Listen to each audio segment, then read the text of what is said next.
तराजुर गोटे पार्श्वर भारत जम्मू काश्मीर उच्छेद घटना तो अन्य एक पार्श्वर राम राज्य गठन स्वप्न अनुसूचित जाति जनजाति पछुआ वर्गर जनजाति मान स्थान संरक्षण तो अन्य पार्श्वर जातियाण मनोभाव दूरीकरण नारा जत्र नार्यस्तु पूज्यन्ते रमन्ते तत्र देवतार नारा तो अन्य पार्श्वर असिफा निर्भया भली बलात्कार वृद्धि पर वृद्धि बाहर गणतंत्र सफलता वरेण्य विचारक मंडली पूज्यसु गुरुजन मंडली ज्ञानतिसु ज्ञानी मंडली एवं मोर प्रतिभागी सहयोगी भाई भौणी माने मु प्रज्ञा पारमिता प्रियदर्शिनी प्रतिनिधित्व करुअछि सामंत चंद्रशेखर स्वयं शासित महाविद्यालय को आज रही गोपबंधु स्मारक तर्क प्रतियोगिता रे आज आलोच्य प्रसंग भारत रे कष्टविध गणतंत्र सफल होई परिछे कि मु संपूर्ण रूप से यार विपक्ष निजर मत पोषण करने को जाऊँ सुजला सुफला शस्य श्यामला मोर आर्य भूमि मोर देवभूमि भारत वर्ष 258 राष्ट्र मध्य 43तम सर्वबृहत गणतांत्रिक राष्ट्र 1947 मसीहा अगस्ट मास 15 तारिख में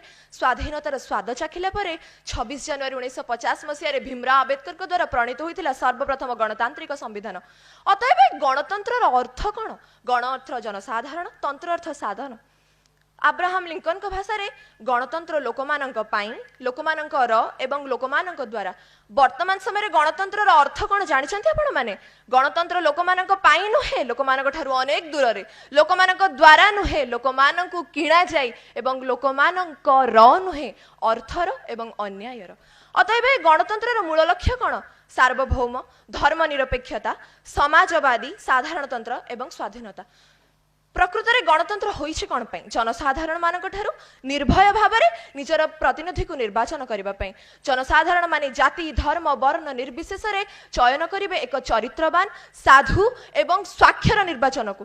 तेबे वास्तव में कौन गणतंत्र समस्त लक्ष्य प्रतिपादित हो पारुछि? ना, गणतंत्र प्रथम विफलता 2 जून 2014 मसीहा धारा 110(6) एक्ट आंध्र प्रदेश पुनर्गठन अनुशासन अनुसार आंध्र प्रदेश एवं तेलंगाना उच्छेदीकरण। विफलता नंबर 2 धारा 370 अनुसार भारतर मुकुट जम्मू काश्मीर को भारत ठारू उच्छेदीकरण।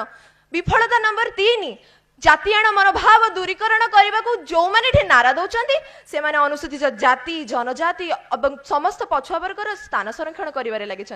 विफलता नंबर 3 स्विस बैंक रे कलाधन जमा उपरे जमा हो चली किंतु गरीब माने सेपटे निजर ऋण सुझी न पारी आत्महत्या कर लगी। तेबे वास्तव में गणतंत्र सफल होइछि कोठी?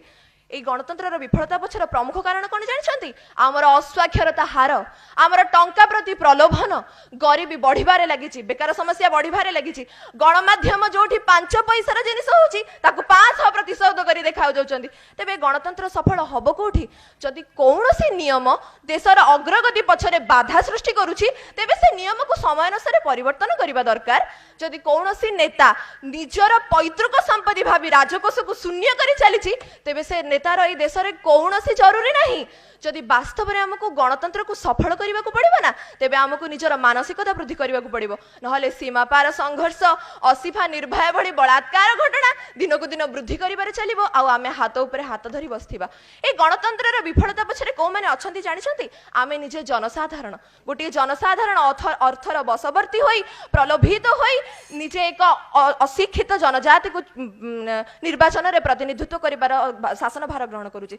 जदि शिक्षा मंत्री पाखे साक्षरता हार 10% थिबो तेबे सेवा केमिति देशर साक्षरता को 100% रे पहुंचेइबो? यह तो केबे भी संभव नुहे। तेबे वास्तव में गणतंत्र समस्त शासन को अनुशासन रे परिवर्तन करा जाऊ जद्वारा कि प्रतिटी जनता बाध्य होबे गणतंत्र समस्त शासन को निजर मुंडपात करी सहिबा पई।